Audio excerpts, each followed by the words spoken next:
Hello बच्चों, कैसे हैं आप लोग। आशा करती हूँ कि आप अपने घरों में सुरक्षित होंगे। आज हम माइक्रोस्कोप के बारे में पढ़ेंगे। तो देखते हैं हम कि माइक्रोस्कोप कितने प्रकार के होते हैं।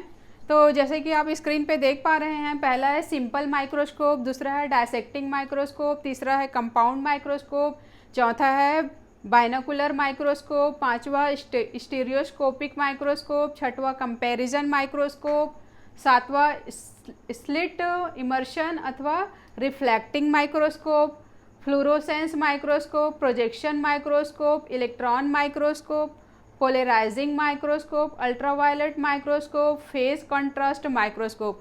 तो आप देख रहे हैं कि इतने प्रकार के माइक्रोस्कोप होते हैं, परंतु प्रयोगशाला में हम 4 प्रकार के ही माइक्रोस्कोप का यूज़ करते हैं। तो हम देखेंगे यहाँ पे कि वो कौन से 4 या 5 प्रकार के माइक्रोस्कोप हैं जो प्रयोगशाला में उपयोग किए जाते हैं, बायोलॉजी प्रयोगशाला में, जीव विज्ञान प्रयोगशाला में। तो जैसे कि आप यहाँ पे स्क्रीन पे देख पा रहे हैं कि ये क्या है आपका डायसेक्टिंग माइक्रोस्कोप, जिसे विच्छेदन सूक्ष्मदर्शी कहते हैं। दूसरा है कंपाउंड माइक्रोस्कोप, जो संयुक्त सूक्ष्मदर्शी कहते हैं। और तीसरे प्रकार का जो देख रहे हैं वो है बाइनोकुलर माइक्रोस्कोप। स्क्रीन पे देख रहे हैं, पहला क्या है डायसेक्टिंग माइक्रोस्कोप है या विच्छेदन सूक्ष्मदर्शी जिसे कहते हैं। दूसरा है ये कंपाउंड माइक्रोस्कोप, संयुक्त सूक्ष्मदर्शी। और तीसरा जो है बाइनोकुलर माइक्रोस्कोप या बाइनोकुलर सूक्ष्मदर्शी कहते हैं। तो यहाँ पे देख पा रहे हैं आप 3 प्रकार के माइक्रोस्कोप दिखाई दे रहे हैं। अब यहाँ जैसे स्क्रीन पे देख रहे हैं कि पहला क्या है सरल सूक्ष्मदर्शी या हैंड लेंस।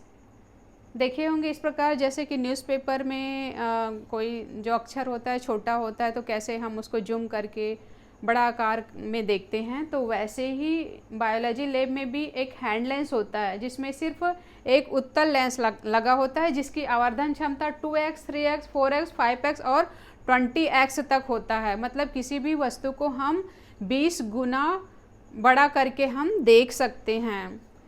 दूसरा यहाँ पे दिख रहा है आपको विच्छेदन सूक्ष्मदर्शी या इसको कहते हैं डायसेक्टिंग माइक्रोस्कोप। ये इसका बेस है, आधार है। आधार के ऊपर क्या है स्टैंड लगा हुआ है, स्टैंड के ऊपर एडजस्टिंग स्क्रू।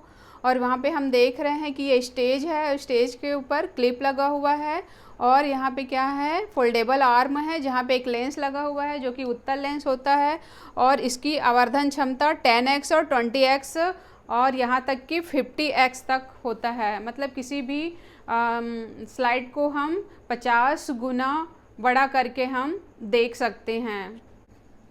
अब जैसे कि विच्छेदन सूक्ष्मदर्शी में हम क्या देख रहे हैं कि यहाँ पे स्लाइड लगा हुआ है स्टेज में। इस प्रकार का जो माइक्रोस्कोप है उसका उपयोग जो है, जैसे कि हम जड़ या तना का अनुप्रस्थ काटते हैं, तब इसको हम पहले विच्छेदन सूक्ष्मदर्शी में देखते हैं, उसके बाद ही हम कंपाउंड माइक्रोस्कोप में देखते हैं, क्योंकि इसमें एक ही लेंस लगा होता है जिसकी आवर्धन क्षमता 10x 20x होती है। इसलिए हम ज़्यादा पावर में देखने के लिए कंपाउंड माइक्रोस्कोप का उपयोग करते हैं। तो जैसे आप कंपाउंड माइक्रोस्कोप संयुक्त सूक्ष्मदर्शी में देख रहे हैं कि ये क्या चीज़ है, आधार है, आधार के ऊपर पिलर है, स्तंभ है और ये है भुजा उसकी। यहाँ पे स्टेज है, यहाँ पे स्लाइड रख करके देखा जाता है, ये क्लिप है। और यहाँ पे देख रहे हैं ये ऑब्जेक्टिव लेंस है, 3 प्रकार के होते हैं। और ये आई लेंस होता है, यहाँ पे उत्तल लेंस होता है। अब क्या हम देखते हैं कि यहाँ पे जो कोर्स एडजस्टमेंट नॉब है और उसी के ठीक नीचे फाइन एडजस्टमेंट नॉब है। और कोर्स एडजस्टमेंट नॉब को क्या करते हैं कि ये जो बॉडी ट्यूब है उसको ऊपर नीचे किया जा सकता है। यहाँ पे जब स्लाइड रखा जाता है तो ऑब्जेक्टिव लेंस की दूरी कम से कम 1 सेंटीमीटर दूर होना चाहिए। अब कंपाउंड माइक्रोस्कोप में हम क्या देख रहे हैं कि आधार है, पिलर है, भुजा है, कोर्स एडजस्टमेंट नॉब है, फाइन एडजस्टमेंट नॉब है, स्टेज, क्लिप, ऑब्जेक्टिव लेंस 3 प्रकार के होते हैं, 15, 45 और 100 के। आधार के ठीक ऊपर एक दर्पण लगा होता है जो कि अवतल होता है और समतल दर्पण होता है। 2 सरफेस होता है, एक तरफ अवतल दर्पण, दूसरा समतल दर्पण लगे होते हैं। यहाँ पे ये प्रकाश की मात्रा को नियंत्रित करते हैं।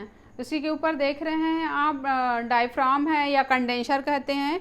ये क्या करते हैं, प्रकाश की मात्रा को फोकस करने का काम करते हैं, नियंत्रित करने का काम करते हैं। तो इस प्रकार से आप देख रहे हैं संयुक्त सूक्ष्मदर्शी सबसे ज़्यादा प्रयोगशाला में उपयोग किए जाते हैं, ये संयुक्त सूक्ष्मदर्शी। इस प्रकार हम यहाँ पे संयुक्त सूक्ष्मदर्शी में देख रहे हैं, यदि आई लेंस की आवर्धन क्षमता 10 है और ऑब्जेक्टिव लेंस की आवर्धन क्षमता 10 है, 10 है, तो हमको जो यहाँ पे स्लाइड में जो प्रतिबिंब दिखेगा वो 100 गुना बड़ा दिखेगा। और यदि आई लेंस की क्षमता 15 है और ऑब्जेक्टिव लेंस की क्षमता 45 है, तो वो 675 गुना बड़ा हमको प्रतिबिंब दिखाई देगा किसी वस्तु का, किसी सूक्ष्म संरचना का 675 गुना प्रतिबिंब उसमें इमेज दिखाई देगा। तो संयुक्त सूक्ष्मदर्शी में 1500 से 4000 गुना बड़ा किसी सूक्ष्म वस्तु का आकार हमें दिखाई देता है। संयुक्त सूक्ष्मदर्शी का आविष्कार किसने किया था, तो एंटोनी वॉन ल्यूवेनहॉक नामक वैज्ञानिक ने किया था। ये ध्यान में रखेंगे कि संयुक्त सूक्ष्मदर्शी का आविष्कार किसने किया था, तो एंटोनी वॉन ल्यूवेनहॉक ने किया था।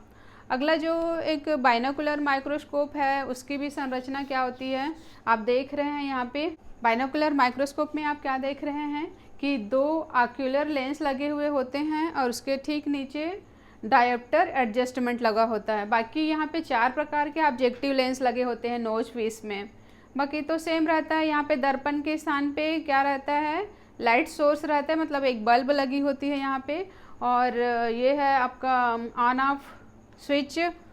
और इस प्रकार से हम बाइनोकुलर माइक्रोस्कोप में जो है ज़्यादा लाइट हम प्राप्त कर सकते हैं, क्योंकि बल्ब लगा हुआ होता है तो आसानी से हमें किसी भी स्लाइड के प्रतिबिंब को देखने में बहुत ही आसानी होती है।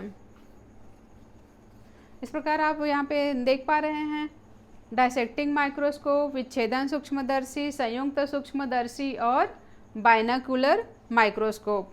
एक प्रकार का और माइक्रोस्कोप होता है जिसे प्रक्षेपण माइक्रोस्कोप कहते हैं या प्रोजेक्शन माइक्रोस्कोप कहते हैं। उसमें क्या होता है, इसमें क्या होता है, एक संयुक्त सूक्ष्मदर्शी के समान होता है, परंतु उसमें आई लेंस के स्थान पे क्या लगा होता है, प्रोजेक्शन स्क्रीन लगा होता है, जैसे कि आप स्क्रीन पे देख पा रहे हैं। इसमें क्या होता है, एक बल्ब लगा होता है दर्पण के स्थान पर और वो ट्रांसफार्मर से जुड़ा होता है, 6 एम्पियर ट्रांसफार्मर से जुड़ा हुआ होता है। ये बाइनोकुलर माइक्रोस्कोप है जिसमें 2 लेंस दूरबीन के समान क्या लगा होता है, लेंस लगा होता है, ऑक्यूलर लेंस कहते हैं। और इस प्रकार यहाँ भी एडजस्टमेंट स्क्रू है जिसको किसी भी स्लाइड को बहुत अच्छी तरीके से देखा जा सकता है। बाइनोकुलर माइक्रोस्कोप है ये, आधुनिक माइक्रोस्कोप है ये, प्रयोगशाला में, बायोलॉजी प्रयोगशाला में उपयोग किया जाता है। तो आप देख पा रहे हैं कि बाइनोकुलर माइक्रोस्कोप बहुत ही आधुनिक प्रकार का है। और ये है डायसेक्टिंग माइक्रोस्कोप, कंपाउंड माइक्रोस्कोप, जिसमें 3 प्रकार के ऑब्जेक्टिव लेंस लगे हुए हैं। 2 प्रकार के नॉब है, कोर्स एडजस्टमेंट नॉब और फाइन एडजस्टमेंट नॉब। और बाइनोकुलर माइक्रोस्कोप में देख रहे हैं हम 4 प्रकार के ऑब्जेक्टिव लेंस है, 2 बाइनोकुलर। तो अभी आपने कितने प्रकार के माइक्रोस्कोप यहाँ पे देखे, 3 प्रकार के माइक्रोस्कोप देखे हैं। पहला विच्छेदन सूक्ष्मदर्शी, दूसरा संयुक्त सूक्ष्मदर्शी और तीसरा कौन सा था, बाइनोकुलर माइक्रोस्कोप था। संयुक्त सूक्ष्मदर्शी में देख रहे हैं आप 3 प्रकार के ऑब्जेक्टिव लेंस लगे हुए हैं और 2 कोर्स एडजस्टमेंट नॉब है और फाइन एडजस्टमेंट नॉब है। वैसे ही बाइनोकुलर माइक्रोस्कोप में आप देख रहे हैं दूरबीन के समान क्या लगा हुआ है, 2 लेंस लगे हुए हैं जो खुली आंखों से हम दोनों आंखों से देखते हैं। और देख पा रहे हैं जैसे कि नॉब लगे हुए हैं यहाँ भी। इस प्रकार हम कितने देख रहे हैं यहाँ पे, 3 प्रकार के माइक्रोस्कोप को देख रहे हैं। पहला विच्छेदन सूक्ष्मदर्शी, दूसरा संयुक्त सूक्ष्मदर्शी और तीसरा बाइनोकुलर माइक्रोस्कोप। सूक्ष्मदर्शी क्या होता है? सूक्ष्मदर्शी वह उपकरण होता है जिसमें किसी वस्तु या संरचना को बड़ा करके देखा जा सकता है। इस प्रकार हम देख रहे हैं कि 3 प्रकार के माइक्रोस्कोप दिखाई दे रहे हैं, विच्छेदन सूक्ष्मदर्शी, संयुक्त सूक्ष्मदर्शी और बाइनोकुलर माइक्रोस्कोप दिखाई दे रहा है। तो हम देख रहे हैं जैसे कि संयुक्त सूक्ष्मदर्शी में कि किस प्रकार से ये नॉब जो है फाइन एडजस्टमेंट नॉब और कोर्स एडजस्टमेंट नॉब है। और बाइनोकुलर माइक्रोस्कोप में भी क्या होता है कि दूरबीन के समान लेंस लगे हुए होते हैं। दोनों आँखों को खुला करके यहाँ पे देखा जाता है और इमेज को एडजस्ट किया जाता है बहुत ही स्पष्ट चित्र प्राप्त करने के लिए, बहुत ही क्लियर और बड़ा चित्र प्राप्त करने के लिए एडजस्ट किया जाता है। तो हम यहाँ पे देख रहे हैं कि 3 प्रकार के माइक्रोस्कोप दिखाई दे रहे हैं, विच्छेदन सूक्ष्मदर्शी, कंपाउंड माइक्रोस्कोप और बाइनोकुलर माइक्रोस्कोप। 3 प्रकार के माइक्रोस्कोप यहाँ दिखाई दिए थे, विच्छेदन सूक्ष्मदर्शी, संयुक्त सूक्ष्मदर्शी और बाइनोकुलर माइक्रोस्कोप। तो हम देख पा रहे हैं स्क्रीन पे कि कैसे 3 प्रकार के ऑब्जेक्टिव लेंस लगे हुए हैं नोज़ पीस पे, और उसको एडजस्ट करने के लिए बड़ा वाला कोर्स एडजस्टमेंट नॉब है और छोटा वाला फाइन एडजस्टमेंट नॉब है। वैसे ही बाइनोकुलर माइक्रोस्कोप में हम देख पा रहे हैं ये बल्ब है यहाँ पे नीचे में लगा हुआ है और 2 ऊपर क्या है लेंस है जो कि दूरबीन के समान दिखाई देते हैं। और इस प्रकार नॉब लगा हुआ है कि कोई भी इमेज जो है बहुत ही क्लियर प्राप्त हो करके। तो इस प्रकार हम कितना देख रहे हैं माइक्रोस्कोप? 3 प्रकार के माइक्रोस्कोप देख रहे हैं, विच्छेदन सूक्ष्मदर्शी, संयुक्त सूक्ष्मदर्शी और बाइनोकुलर माइक्रोस्कोप। स्क्रीन पे देख रहे हैं आप 3 प्रकार के माइक्रोस्कोप दिखाई दे रहे हैं, विच्छेदन सूक्ष्मदर्शी, संयुक्त सूक्ष्मदर्शी और बाइनोकुलर माइक्रोस्कोप। जैसे कि आप स्क्रीन पे देख पा रहे हैं विच्छेदन सूक्ष्मदर्शी, यहाँ पे दर्पण लगा हुआ है, ये समतल दर्पण होता है। अब कंपाउंड माइक्रोस्कोप में हम क्या देख रहे हैं कि ये आधार है, यहाँ पे 3 प्रकार के ऑब्जेक्टिव लेंस लगे हुए होते हैं। और यहाँ देख रहे हैं आप कि कैसे ये कोर्स एडजस्टमेंट नॉब है, उसको हम क्या करते हैं कम से कम यहाँ पे जो स्लाइड लगी हुई है उसको 1 सेंटीमीटर दूर रखते हैं ऑब्जेक्टिव लेंस से, ताकि जो स्लाइड है वो टूटे ना। चूँकि स्लाइड जो है कांच की बनी होती है तो उसे बहुत ही सावधानी से उसका उपयोग किया जाता है।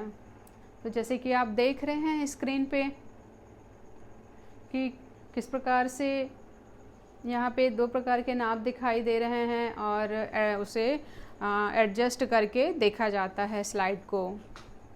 कोर्स एडजस्टमेंट नॉब, उसके बाद फाइन एडजस्टमेंट नॉब का यूज़ किया जाता है। किसी भी स्लाइड में जो अच्छा इमेज प्राप्त करने के लिए पहले कोर्स एडजस्टमेंट नॉब से सेट करते हैं, उसके बाद हम फाइन एडजस्टमेंट नॉब का यूज़ करके हम उस स्लाइड में से अच्छा प्रतिबिंब प्राप्त करते हैं, इमेज प्राप्त करते हैं, चित्र प्राप्त करते हैं। तो आप देख रहे हैं स्क्रीन पे 3 प्रकार के माइक्रोस्कोप आपको दिखाई दे रहे हैं। अब जैसे बाइनोकुलर माइक्रोस्कोप आप देख रहे हैं, यहाँ पे बल्ब होता है जिससे हमें अच्छी लाइट जो है उस वस्तु पे प्राप्त होती है। बाइनोकुलर माइक्रोस्कोप में क्या देख रहे हैं, एक बल्ब होता है यहाँ पे जिससे ये स्लाइड पे बहुत ही अच्छी लाइट प्राप्त होती है और इमेज जो है बहुत ही क्लियर हमें दिखाई देता है। देख रहे हैं हम कि नॉब से एडजस्ट किया जाता है उस स्लाइड को कि अच्छा प्रतिबिंब प्राप्त हो। तो सबसे एडवांस टेक्नोलॉजी है ये माइक्रोस्कोप जो है, जिसमें कि हमें इलेक्ट्रिक बल्ब से आसानी से लाइट जो है प्राप्त कर सकते हैं हम। तो इस प्रकार देख रहे हैं कि बाइनोकुलर माइक्रोस्कोप जो है बहुत ही आसानी से हमें क्या होता है स्लाइड का इमेज प्राप्त होता है और क्लियर प्राप्त होता है, स्पष्ट और बड़ा प्रतिबिंब हमें बहुत ही आसानी से दिखाई देता है। संयुक्त सूक्ष्मदर्शी का आविष्कार किसने किया था? तो एंटोनी वॉन ल्यूवेनहॉक ने किया था। इलेक्ट्रॉन माइक्रोस्कोप का आविष्कार किसने किया था? तो इलेक्ट्रॉन माइक्रोस्कोप का आविष्कार नाल और रस्का नाम के वैज्ञानिक ने किया था।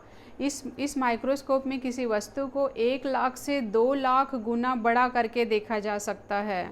सूक्ष्मदर्शी का आविष्कार किसने किया था? तो सूक्ष्मदर्शी का आविष्कार सबसे पहले रॉबर्ट हुक ने किया था। विच्छेदन सूक्ष्मदर्शी और संयुक्त सूक्ष्मदर्शी में कितने लेंस का उपयोग किया जाता है? तो हम देखते हैं कि जो विच्छेदन सूक्ष्मदर्शी होता है उसमें सिर्फ उत्तल लेंस का उपयोग किया जाता है, सिर्फ एक ही लेंस का उपयोग किया जाता है। परंतु संयुक्त सूक्ष्मदर्शी में हम क्या देखते हैं? 2 प्रकार के लेंस का उपयोग किया जाता है। ऊपर जो आईपीस के पास होता है उसे क्या कहते हैं हम?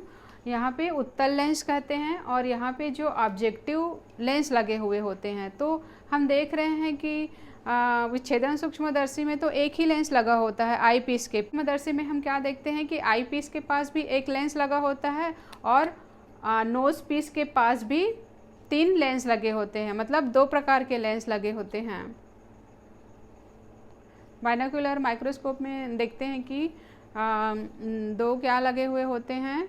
ऑक्यूलर लेंस लगे होते हैं, जो कि दोनों आँखों को खुला करके हम उसमें देखते हैं।